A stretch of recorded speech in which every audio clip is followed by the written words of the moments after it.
کیونکہ مرد کو سوال پسند نہیں ہے اور عورت جواب مانگتی ہے. ہمارے یہاں جو دقت ہے مردوں میں اور عورتوں میں وہ یہی ہے کہ عورت کو جواب چاہیے اور مرد کو سوال نہیں چاہیے. عورت اور مرد کی لڑائی تب ہوتی ہے جب بیچ میں کوئی تیسرا آتا ہے یا مرد کا نظریہ بدلتا ہے یا وہ کسی اور سے باتیں کرنے میں انوالو ہوتا ہے. مرد سیرت کو ترجیح نہیں دیتا. اگر مرد ہمارے ملک میں سیرت کو ترجیح دیتا نا تو عورت صورت کی بجائے سیرت پہ کام شروع کر دیتی. یہ بے ضمیر قوم بن چکی ہے. ہر طرف جو ہے وہ بے روی بے حیائی جو ہے وہ پھیل چکی ہے. ینگسٹر ہماری نوجوان نسل ہمارے کالج یونیورسٹی کی لڑکیاں جو ہیں وہ اپنی عزتیں لٹا رہی ہیں. اس لیے زیادہ سے زیادہ میسر مت آؤ کسی مرد کو.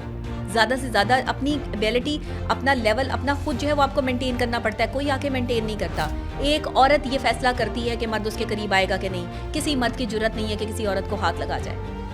یہ جھوٹے مرد جو تم استعمال کر رہی ہو یہ نیری بیماریاں ہیں. یہ جو جھوٹی عورتیں آپ استعمال کر رہے ہیں یہ نیری بیماریاں ہیں اور بیماریاں لوگوں کو لگی ہوئی ہیں.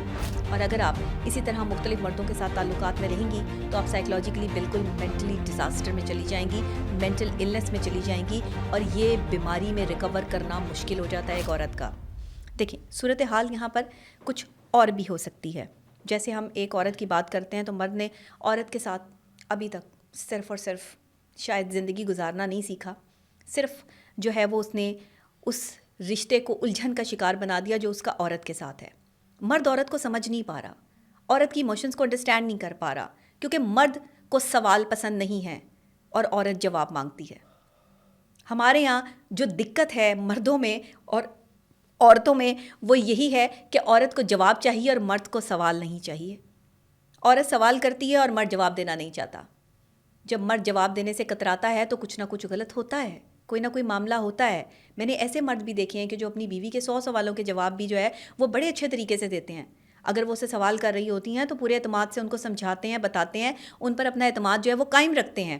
لیکن اگر کوئی مرد کتراتا ہے اس بات سے کہ وہ جواب دینا نہیں چاہتا اپنی بیوی کو, یا پھر اس کو جو ہے وہ لڑائی کے زمرے میں لے جاتا ہے یا تشدد کے زمرے میں لے جاتا ہے اور اسے یہ کہتا ہے کہ تم مجھ پہ الزام لگا رہی ہو. عورت اور مرد کی لڑائی تب ہوتی ہے جب بیچ میں کوئی تیسرا آتا ہے یا مرد کا نظریہ بدلتا ہے یا وہ کسی اور سے باتیں کرنے میں انوالو ہوتا ہے.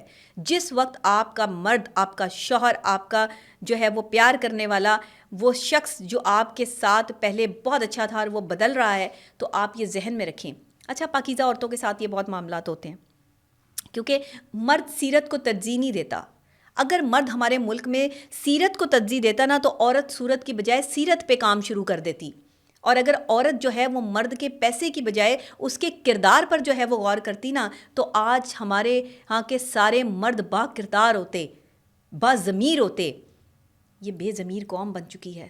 ہر طرف جو ہے وہ بے روی بے حیائی جو ہے وہ پھیل چکی ہے. ینگسٹر ہماری نوجوان نسل ہمارے کالج یونیورسٹی کی لڑکیاں جو ہیں وہ اپنی عزتیں لٹا رہی ہیں. کالج یونیورسٹیاں گڑھ بن چکی ہیں اس چیز کی معذرت کے ساتھ. بہت سی کالج اور یونیورسٹیز کے ماحول اس قدر خراب ہو چکے ہیں کہ لڑکے لڑکیاں جو ہیں وہ وہاں پڑھنے نہیں جاتے. وہاں صرف جو ہے وہ عشق معشوقیاں لڑانے جاتے ہیں. یہ عشق معشوقیوں کا سلسلہ جو ہے وہ اتنا بڑھ چکا ہے کہ شاید اب یہ معاملات جو ہے وہ بہت آگے تک چلے گئے ہیں. آخر کب تک یہ بے روی چلے گی؟ قوم لوط کا ذکر تو آپ نے سنا ہی ہے, برباد ہو گئی. وہ لوگ جن کا علم بڑا ایسی قومیں بھی برباد ہو گئیں. وہ جنہوں نے بے روی یا بے حیائی اپنائی وہ قومیں بھی برباد ہو گئیں. نبیوں کی قومیں تھیں. ہم آخری امت ہیں. ساری برائیاں ہم میں موجود ہیں. کوئی ایسی برائی نہیں ہے. وہ تو ایک ایک برائی پر جو ہے وہ غرق ہوئی نا. ہم ساری برائیوں سمیت جو ہے وہ آخری امت ہے, آخری نبی کی. اور ہمارے اندر وہ ساری برائیاں پائی جا رہی ہیں. یہ ہم میں چند لوگ جو ہے وہ اللہ کا نام لینے والے اگر نہ ہونا, جب تک کوئی ایک بھی شخص اللہ کا نام لینے والا اس سرزمین پہ موجود ہے نا اور با حیا عورت اور پاکیزہ عورت اس سرزمین پہ موجود ہے, تب تک قیامت نہیں آئے گی. تب تک جو ہے وہ زمین نہیں لرزے گی اور تب تک آسمان نہیں پھٹے گا اور تب تک جو ہے وہ اللہ کا نام لینے والے لوگوں کا ورد جو ہے وہ جاری رہے گا. لیکن جس وقت آپ سمجھیں کہ تباہی کے دہانے پر ہم کھڑے ہیں اور ہر طرف جو ہے وہ قدرتی آفات آ چکی ہیں تو پھر یہ سمجھ لیں کہ ہمارے یہاں کی جو خواتین ہیں وہ پاکیزہ نہیں رہیں. وہ بے حیا ہو چکی ہیں, وہ بے لباس ہو چکی ہیں, وہ اپنے کردار سے ہٹ چکی ہیں.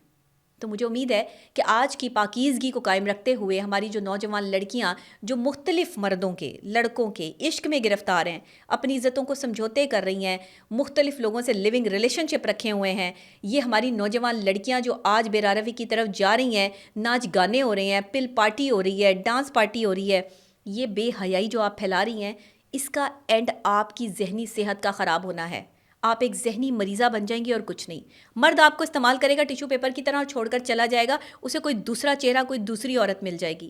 مرد کی یہ ایک بات ہے، وہ جب کسی عورت کو ایکسپلور کر لیتا ہے تو پھر اسے چھوڑ دیتا ہے. اس لیے زیادہ سے زیادہ میسر مت آؤ کسی مرد کو. زیادہ سے زیادہ اپنی ایبیلٹی، اپنا لیول، اپنا خود جو ہے وہ آپ کو مینٹین کرنا پڑتا ہے. کوئی آ کے مینٹین نہیں کرتا. ایک عورت یہ فیصلہ کرتی ہے کہ مرد اس کے قریب آئے گا کہ نہیں. کسی مرد کی جرت نہیں ہے کہ کسی عورت کو ہاتھ لگا جائے. لیکن ایک عورت اپنی مرضی سے جو ہے وہ موقع دیتی ہے مرد کو قریب آنے کا. مرد نہیں آپ کو جو ہے وہ اس طریقے سے، ہاں وہ آپ کو پھنسانے کی کوشش کرے گا، مختلف آپ کو پیار محبت کی باتیں کرنے کی کوشش کرے گا، لیکن پھر بھی وہ آپ کو تب تک ہاتھ نہیں لگائے گا جب تک آپ کی اپنی مرضی شامل نہیں ہوگی. آج کی عورت جو ہے وہ بے حیا ہو چکی ہے، پاکیزگی ختم ہو چکی ہے، خود مردوں کے پیچھے بھاگتی ہیں. یہ لڑکیاں، نوجوان لڑکیاں جو کالج یونیورسٹی میں پڑھ رہی ہیں، جہاں کوئی اچھا خوبصورت لڑکا دیکھتی ہیں اور اگر اس کو کسی کا بوائے فرینڈ بھی دیکھتی ہیں تو اس کو بھی چھیننے کی کوشش کرتی ہیں. ان دونوں کے درمیان میں لڑائیاں فساد ڈلوا دیتی ہیں. یہ کر رہی ہے آج کی نوجوان لڑکی. خدا کا خوف کرو، اپنے گھروں میں ٹھہری رہو. حکم یہ ہے، اور اگر تمہیں باہر جانے کی اجازت تمہارے ماں باپ نے دے دی ہے تو کم سے کم اپنی عزتوں کی حفاظت کرو. کم سے کم کسی دوسرے کے بوائے فرینڈ کو جو ہے وہ اپنا بھائی تو سمجھ لو کہ وہ اس کی پراپرٹی ہے، وہ اس کے ساتھ جو ہے وہ تعلقات میں ہے. کسی کا جھوٹا استعمال کرنے کی عادت کو چھوڑ دو. یہ جھوٹے مرد جو تم استعمال کر رہی ہو یہ نیری بیماریاں ہیں. یہ جو جھوٹی عورتیں آپ استعمال کر رہے ہیں یہ نیری بیماریاں ہیں، اور بیماریاں لوگوں کو لگی ہوئی ہیں.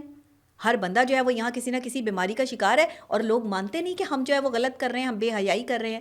جس بے حیائی اور زنا کاری کرنے کے پیچھے جو ہے وہ گناہ کبیرہ جس کو کہا گیا ہے کہ زنا سے رزق اڑا دیا جاتا ہے، زنا سے رزق اڑ جاتا ہے، زنا سے سکون اڑ جاتا ہے، زنا آپ کو بے سکونی کی طرف لے جاتا ہے. وقتی گناہ کی لذت میں مت جاؤ، مت پڑو. یہ وقتی لذت ہے، اس کے بعد یہ سب چیزیں ختم ہو جائیں گی، اور تم جب اپنی اصلی حالت میں واپس آؤ گی تو تمہاری پاکیزگی ختم ہو چکی ہوگی. تمہاری پاکیزگی کی دھجیاں اڑا دی جائیں گی. مختلف مردوں کے ساتھ جو ہے وہ سونے والی یہ عورتیں جو ہیں، یہ لڑکیاں جو ہیں، وہ اپنے کردار پہ اگر کام نہیں کریں گی اور مختلف مردوں سے صرف اپنی جسمانی سیٹسفیکشن کے لیے ملیں گی تو آپ ذہنی مریضہ بن جائیں گی. اور یہ ذہنی مریضہ بن جاتی ہیں، یہ سائیکلوجیکلی چیختی ہیں، چلاتی ہیں، چیزیں توڑتی ہیں. بائیولوجیکلی بھی جو ہے وہ ان کے اندر کمزوریاں پیدا ہو جاتی ہیں، اور یہ پھر کسی مرد کے قابل نہیں رہتی. تو خدا کے لیے اپنا یہ ٹائم آنے سے پہلے جو ہے وہ اپنے آپ کو سنبھالو. اگر رہنا ہے تو کسی ایک مرد کے ساتھ رہو، اس کے ساتھ شادی کرو، جو ایسے بندے کا انتخاب کرو جو ضمیر رکھتا ہو، جو مرد کہلانے کے لائق ہو، جو عورت کو عزت دینا جانتا ہو، جو عورت کی تکریم کو سمجھتا ہو، اور جو عورت کو بیوی بنا کے رکھنے کا حوصلہ رکھتا ہو. لیکن آج کی تو عورت ہی ایک مرد کے ساتھ نہیں ٹکتی. آج کی تو لڑکی ہی ایک مرد کو جو ہے وہ بوائے فرینڈ یا اپنا شوہر رکھنے کے لیے تیار نہیں ہے. تو یہاں مرد کیا کرے گا؟ خدا کے لیے لڑکیوں سمجھو اس بات کو، جسمانی خواہشات کو کم کرو. اپنی جسمانی لذت کی خاطر اپنی عزتوں کی بلیاں مت چڑھاؤ. میرے سمجھانے سے اگر نہیں بھی سمجھو گی تو میرا کچھ نہیں جائے گا، لیکن تمہارا بہت کچھ چلا جائے گا. تمہارے گھر والے بدنام ہو جائیں گے. وہ ماں باپ جنہوں نے اپنی ساری زندگی کی جمع پونجی تمہیں لگا کے ان کالج اور یونیورسٹی اور ان ہاسٹلز میں بھیجا ہے، وہاں سے جو تم بنک کر کے راتوں کو لڑکوں کے ساتھ جو ہے وہ ٹائم سپینڈ کرتی ہو، یا دو دو چار چار جو تم نے بوائے فرینڈ رکھے ہوئے ہیں، یہ تمہیں زندگی کی لذت نہیں دے رہے. یہ تمہاری جسمانی اور ذہنی صلاحیت کو زنگ لگا رہے ہیں، ختم کر رہے ہیں، چوس رہے ہیں، ختم کر دیں گے تمہیں. یہ وقتی طور پر جو ہے وہ تمام چیزیں حاصل کرنے کے بعد تمہاری پاکیزگی کا جنازہ نکال کے تم سے شادی بھی نہیں کریں گے. ایسی لڑکی سے کوئی شادی نہیں کرتا جو پہلے ہی اپنی عزت کو تار تار کروا لے، اور جو پہلے ہی جو ہے وہ اس لذت لینے کے لیے جو ہے وہ مرد کو اپنا آپ سونپ دے. نہیں کرتے یہ مرد، نہیں کرتا. لڑکے کو بیوی جو ہے وہ عزت دار ہی چاہیے، پاکیزہ ہی چاہیے، چاہے کسی بھی سرکمسٹانسز پہ ہو. اور جو نہیں پاکیزہ بیویاں رکھتے ان کی نسلیں برباد ہو جاتی ہیں، کیونکہ آپ کی نسل آپ کی بیوی سے چلنی ہے. اس نے آپ کو جو بچہ دینا ہے، اگر وہ حلال کا ہوگا، اگر وہ جو ہے آپ کے لیے اچھا ثابت ہوگا تو وہ ملک اور قوم کے لیے بھی اچھا ثابت ہوگا. آج کا بچہ اگر ذہنی مریض پیدا ہو رہا ہے، یا آج کا بچہ جسمانی طور پر جو ہے وہ کمزور پیدا ہو رہا ہے، تو آپ سوچیں کہ ہم کون سی غلط کاریوں میں پڑے ہوئے ہیں. ہماری خوراکوں میں جو ہے وہ کون سی غلط چیزیں استعمال ہو چکی ہیں. بہت ساری باتیں ہیں. میں بہت کچھ کہنا چاہتی ہوں، بہت کچھ بتانا چاہتی ہوں لڑکیوں کو بھی اور لڑکوں کو بھی. انشاءاللہ آگے یہ ویڈیوز جو میں کرتی رہوں گی یہ نوجوان لڑکیوں کے لیے. جو آج میں نے پاکیزہ عورت کے حوالے سے یہ کہا ہے، یہ عورت جو ہے وہ وہی لڑکی ہے جو جوان ہو رہی ہے، جو جوانی میں قدم رکھ چکی ہے. اسے اپنی پاکیزگی کیسے برقرار رکھنی ہے یہ فیصلہ اسے خود کرنا ہے. یہ فیصلہ میں آپ کو کر کے نہیں دوں گی. اپنے ذہنی مرض پہ مبتلا ہونے سے پہلے اپنی زندگیوں کے فیصلے کر لو، شادیاں کر لو. ایسے مرد کا انتخاب کرو جو تمہیں عزت دے کے، تمہیں بیوی بنا کے، تمہارے ساتھ جو ہے پھر جو مرضی کرو، لیکن اپنے گھر جا کے اپنے گھر کو اپنا گھر سمجھ کر اپنی پاکیزگی کو برقرار رکھے. یہ کہنے یا سننے میں باتیں بڑی مشکل لگتی ہیں، لیکن سائیکلوجیکلی ان کے ایفیکٹس بہت اچھے ہیں. اور اگر آپ اسی طرح مختلف مردوں کے ساتھ تعلقات میں رہیں گی تو آپ سائیکلوجیکلی بالکل مینٹلی ڈیزاسٹر میں چلی جائیں گی، مینٹل النس میں چلی جائیں گی، اور یہ بیماری میں ریکور کرنا مشکل ہو جاتا ہے ایک عورت کا. شیزوفرینیا بھی ہو جاتا ہے، بائی پولر ڈس آرڈر بھی ہو جاتا ہے، میجر ڈپریسو ڈس آرڈر میں بھی خواتین چلی جاتی ہیں، انزائٹی بھی ہو جاتی ہے، اور ڈپریشن لیول جو ہے وہ ایکسٹریم لیول کراس کر جاتا ہے. اور پھر ہمارے لیے اس عورت کو واپس نارمل حالت میں لانا مشکل ہو جاتا ہے، کیونکہ وہ بہت سے مردوں کی جو ہے وہ سچویشن سے گزری ہوتی ہے، اس کی ایموشنز بہت سے مردوں کے ساتھ جڑی ہوتی ہیں، اور بہت سی ڈیمیجز اس کے جسم پہ موجود ہوتی ہیں. اس کا ریکور کرنا ناممکن ہے. تو پہلے ہی فیصلہ کرو کہ تمہیں کیا کرنا ہے. کسی کا بوائے فرینڈ چھیننے سے بہتر ہے کہ تم اپنے لیے ایک باضمیر انسان کو چنو، اور اگر تمہیں کوئی نہیں ملتا تو پھر اکیلے رہنے کو پریفرنس دو. اپنی تعلیم پر توجہ دو، کچھ بننے پہ توجہ دو، زندگی کی تلخیاں سہنے پہ توجہ دو. یہیں سے تم نکھرو گی، اور یہیں سے تم کسی قابل جو ہے وہ ایک دن جو ہے وہ قابل بنو گی. جسم لوٹا کے کوئی قابل نہیں بنتا، صرف ذہنی مریض بنتے ہیں. فیصلہ تمہیں کرنا ہے، ذہنی مریض بننا ہے یا قابل عورت بننا ہے.